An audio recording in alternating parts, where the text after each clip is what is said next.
ان میں سے پہلے 40 آرٹیکلز عوام کے حقوق کے متعلق ہیں اور بقایا 240 آرٹیکلز طرز حکمرانی سے متعلق ہیں۔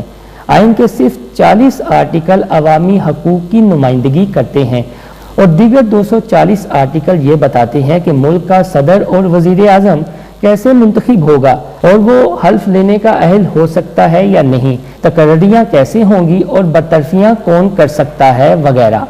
1973 کے آئین کی شق نمبر 20، 21، 22، 25، 26، 27 اور 36 میں واضح طور پر یکساں شہریت کے لیے عملی اقدامات پر زور اور اقلیتوں کے بنیادی حقوق کو تحفظ فراہم کرتی ہیں۔ آئین پاکستان اس بات کی عکاسی بھی کرتا ہے کہ یہاں بسنے والوں کے احساسات، جذبات کا خیال بھی رکھا جائے، ریاستی بنیاد پر بھی کوئی ایسا قدم نہ اٹھایا جائے جس سے عوام کے جذبات، جس میں عقائد بھی شامل ہے، ان کو ٹھیس پہنچے اور وہ بھڑک اٹھیں۔ ایک بات اور، انسانی حقوق کی تو آئین پاکستان اجازت دیتا ہے، لیکن کسی ایسے قانون کی حمایت کی اجازت ہرگز نہیں دیتا جو ہمارے عقائد اور روایات کے منافی ہو، لیکن کسی دوسرے ملک میں وہ قانون موجود ہو، اور ہرگز جو ہے ہمارا آئین اس بات کی بھی اجازت نہیں دیتا کہ مٹھی بھر افراد کو خوش کرنے کے لیے آپ کوئی قانون ایسا لائیں جس سے جو اکثریت ہے اس کی دل آزاری ہو۔ مثال کے طور پر امریکہ میں تو ہم جنس پرستی کا جو قانون ہے وہ پاس ہو سکتا ہے، لیکن پاکستان میں ہرگز نہیں، کیونکہ یہ اسلامی تعلیمات سے ہی بالکل منافی ہے۔ یہ تو بات تھی آئین پاکستان میں کچھ آرٹیکلز کے حوالے سے، تو اب آتے ہیں اپنے اصلی موضوع کی جانب۔ لازمی شروع سے لے کر آخر تک جو ہے اسے سنیے گا، بریک بینی سے پوائنٹس کو سمجھیے گا اور دیکھیے گا کہ کیا ہوتا رہا ہے، اور بات شروع ہوتی ہے آئینی اصلاحاتی کمیٹی سے۔ 11 مئی 2013 کے انتخابات کے اگلے روز ہی دھاندلی کا شور اٹھنا شروع ہو گیا۔ تحریک انصاف نے 4 قومی حلقوں میں دھاندلی کا واویلا مچایا۔ ساتھ ہی نگران وزیر اعلیٰ پنجاب نجم سیٹھی پر عمران خان نے 35 پنچرز لگانے کے الزام کی گردان پڑنی شروع کر دی۔ تاہم اس وقت کے وزیر اعظم نواز شریف نے 1 سال اور 1 ماہ بعد یعنی 11 جون 2014 کو اسپیکر قومی اسمبلی سردار ایاز صادق کو چیئرمین سینٹ رضا ربانی کی مشاورت سے انتخابی اصلاحات پر قومی اسمبلی اور سینٹ پر مشتمل پارلیمانی کمیٹی تشکیل دینے کی ہدایت کی۔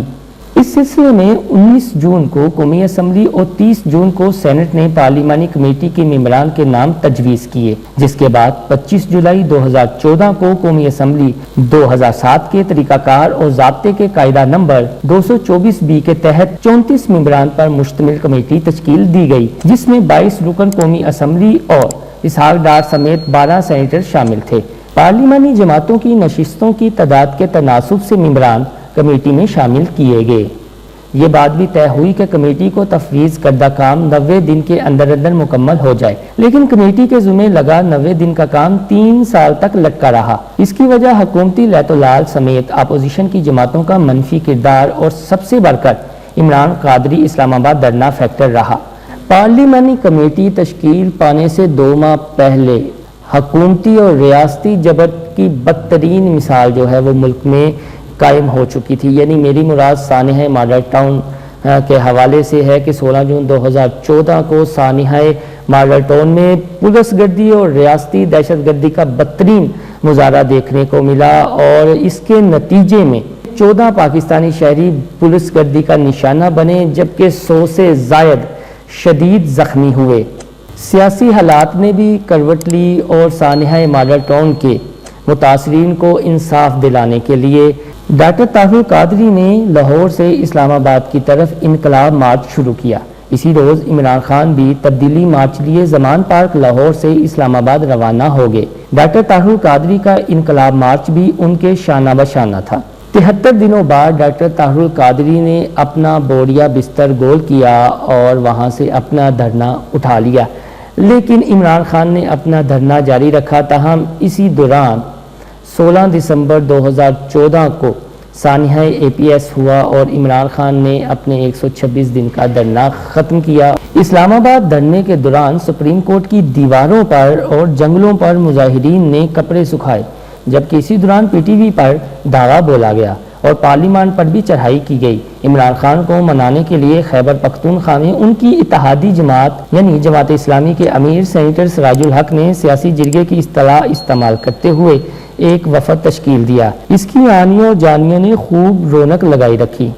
تاہم پارلیمانی کمیٹی بننے کے 3 ماہ بعد یعنی 24 اکتوبر 2014 کو اس وقت کے وزیر قانون زاہد حامد کی جانب سے پارلیمانی کمیٹی پر مشتمل ایک سب کمیٹی بنائی گئی جس کے اراکین کی تعداد 14 تھی۔ اب یہاں سے اصل گیم شروع ہوتی ہے۔ پارلیمانی کمیٹی تو بن گئی 34 رکنی، لیکن اس کی جو سب کمیٹی بنائی گئی اس میں کس جماعت کے ممبران سب سے زیادہ تھے اور آج کل وہ کن وزارتوں اور عہدوں پر فائز ہیں وہ بھی آگے چل کر آپ کو بتائیں گے۔ پہلے ایک سرسری نظر اس پر بھی دہرا لیتے ہیں۔ سب کمیٹی میں نون لیگ کی جانب سے اس وقت کی وزیر مملکت برائے انفارمیشن ٹیکنالوجی انوشا رحمان، پیپلز پارٹی کے نوید قمر، شازیہ مری، سینیٹر اعتزاز احسن، سینیٹر فاروق ایچ نائک، جماعت اسلامی کے صاحبزادہ طارق اللہ، ڈاکٹر فاروق ستار، جمعیت علماء اسلام فے کی نعیمہ کشور خان، آفتاب احمد شیرپاؤ اور تحریک انصاف کی جانب سے جناب شفقت محمود، شیری مزاری صاحبہ اور ڈاکٹر عارف علی اس سب کمیٹی میں شامل تھے۔ 3 سال تک پارلیمانی کمیٹی اور سب کمیٹی نے انتخابی اصلاحاتی بل پر بحث و تکرار کی۔ انتخابی اصلاحاتی بل کے حوالے سے ٹوٹل اجلاس 119 ہوئے، 26 اجلاس پارلیمانی کمیٹی اور 93 اجلاس سب کمیٹی کے ہوئے۔ 9 جولائی 2017 کو سب کمیٹی نے الیکشن بل، کاغذات نامزدگی اور الیکشن قوانین کے حوالے سے ختمی رپورٹ کا مسودہ تیار کر لیا۔ 19 جولائی 2017 کو پارلیمانی کمیٹی کا اجلاس ہوا اور 21 جولائی 2017 کو تمام ممبران نے جو ترمیمی مسودہ تھا اس پر اپنے دستخط کیے۔ انتخابی اصلاحاتی بل کے مسودے کی تیاری کے لیے سول سوسائٹی اور وکلاء حضرات سے تجاویز طلب کی گئیں۔ 4000 صفحات پر مشتمل 1200 تجاویز موصول ہوئیں۔ 631 تجاویز سب کمیٹی کے سامنے رکھی گئیں۔ دوسری جانب ہاؤس میں حزب اختلاف کی جماعتوں پاکستان تحریک انصاف اور پاکستان پیپلز پارٹی پارلیمنٹیرینز سمیت جماعت اسلامی کی طرف سے 105 تجاویز پر مشتمل ترامیم پیش کی گئیں، جن میں سے صرف 44 کو منظور کیا گیا، باقی رد کر دی گئی، جس پر اپوزیشن جماعتوں نے احتجاج کیا اور مسودے پر دستخط نہ کیے۔ اب آتے ہیں اپنے مرکزی مدعے کی جانب، یعنی ترمیم حلف نمائندگان، جس میں ختم نبوت پر حلف لینے کی بجائے سادہ اقرار کو ہی کافی قرار دیا گیا تھا۔ لیکن یہ پوائنٹ آپ لازمی غور سے سمجھیے گا۔ عوام تک یہ بات اس وقت پہنچی جب 2 اکتوبر 2017 کو شیخ رشید احمد صاحب نے قومی اسمبلی میں چنگھاڑتے ہوئے براہ راست قومی نشریاتی رابطے سے منسلک تمام ٹی وی چینلوں کے ذریعے تمام پاکستانی قوم کو آگاہ کر دیا۔ کہاں ہے مولانا فضل الرحمان؟ آج ختم نبوت کو نکال دیا آپ نے الیکشن کی ترمیم سے۔ کہاں ہیں عطا اللہ شاہ بخاری کے ماننے والے؟ آپ نے شیخ رشید احمد کی یہ سپیچ سنی۔ مزے کی بات یہ ہے کہ وہ پارلیمانی کمیٹی کے ممبر تھے، لیکن افسوسناک امر یہ ہے کہ وہ بھی اس حلف نامے میں نقب لگانے کے حوالے سے آگاہ نہیں تھے۔ اس کا مطلب ہے کہ وہ صرف تقریریں کرتے رہے۔ جب یہ مسودہ ترمیمی بل کا تیار ہو رہا تھا تو انہوں نے بھی اس مسودے کو پڑھنے کی زحمت تک گوارا نہیں کی۔ عوام نے انہی کی پذیرائی کی اور حکومت کو بددعاؤں اور احتجاج کے شانے پر رکھ لیا۔ مگر اہم نقطہ یہ ہے کہ 31 مئی کو جب مسودے پر دستخط ہوئے تو اس کے بعد 18 اگست 2017 کو قومی اسمبلی کا اجلاس ہوا، جس نے اس مسودے کی تیاری پر پوری پارلیمانی کمیٹی کو مبارکباد دی اور اس کو ایک تاریخی کارنامہ قرار دے دیا۔ سب کمیٹی میں جس جماعت کی سب سے زیادہ نمائندگی تھی وہ تحریک انصاف ہی تھی، جس کا محترمہ شیری مزاری صاحبہ نے کریڈٹ لیا۔ اس وقت شفقت محمود اور عارف علوی کے کردار کو بھی سراہا۔ عارف علوی صاحب نے تو بہت ڈاگڈلی پرسیو کیے کئی چیزیں جو ہماری پارٹی کے بہت امپورٹنٹ تھی۔ میں سمجھتی ہوں کہ سارے پارلیمنٹیرینز نے بہت کنٹریبیوشن کی ہے اس بل میں۔ قومی اسمبلی نے 22 اگست انتخابی ترمیمی بل کی منظوری دے دی۔ اس دوران بشمول جماعت اسلامی اور تحریک انصاف کے کسی جماعت کے ایک بھی رکن اسمبلی نے ترمیم حلف نمائندگان، جس میں ختم نبوت کے اقرار نامے کو تبدیل کیا گیا، احتجاج تک نہ کیا۔